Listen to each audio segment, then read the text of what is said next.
scared to come outside.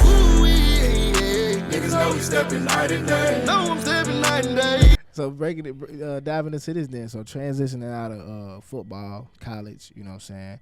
You transition into music. Mm-hmm.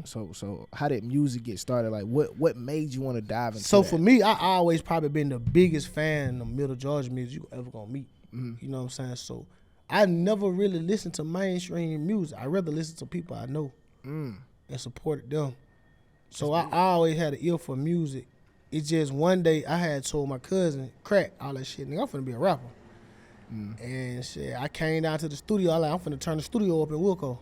I came down to the studio and I did a song, bro. I ain't know nothing about music, bro. I did about 6 bars. I like, shit, all right, I'm done.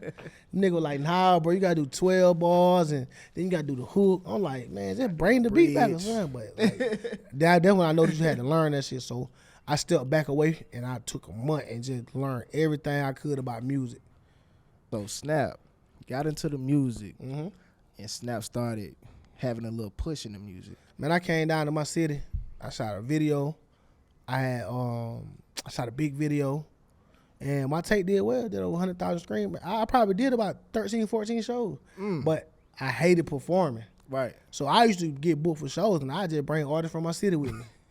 To let them perform. I might do one song, then I let them do the rest of the show.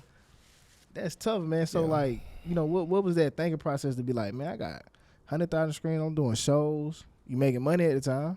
Yeah. You know what I'm saying? I Like, got paid, so Why we ain't it wasn't take much, but I got paid. Why we ain't take it all away? Cause it really in the rap game, man. If at the time I was like 28, but really in rap years, if I'm 28, I can tell folks I'm 25, 24. Facts. But it was just like, it was a young man game. And then I wasn't ready to be a full-time artist. I didn't like being an artist. I liked the business side of it better. I like handling the business better. So I felt like it was more of a strong suit for me to find an artist to push versus me being an artist. And what year we talking? Like, what year is this? This was in 2019, I believe. No, 2018. 2018, okay. Yeah, then I got with Juke Jones. Shout out my boy Juke Jones, Real War Baby. And we dropped a joint album called War Baby. And I dropped the biggest song of our career.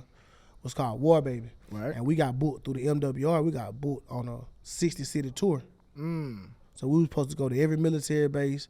It was a couple like places that have military near. So we were basically going on a 60-city tour. Facts. 60-city paid tour. Gonna be like anywhere between $2,000 to $4,000 each stop.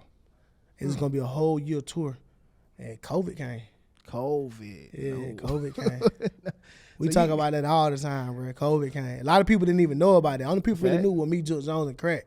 And then COVID came. And Juke really didn't know the magnitude of it because I was going to surprise him with it. Facts. But then COVID came and knocked all us out of the shit, the whole world down. Did that like play a part in you saying, let me step back from this?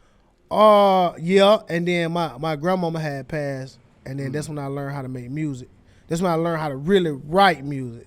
Right. And that's when I wrote like my real first big song. But before that, I had already been ghostwriting. A lot of people didn't know it. Right. I had already been ghostwriting because I knew what to talk about. I knew the content. I knew what to say. I got the gift of gab, so I knew how to make "fuck you, bitch" sound better than just saying "fuck you, bitch." Facts. And then I wrote a song with my grandma pad. That when I really just unlocked it, and I really started going crazy. So beside me, Ray, and KD, and I can't think of that young lady name. I'm gonna shout her out in a minute. We probably the biggest ghostwriters in Middle Georgia. Oh, that's crazy. Yeah.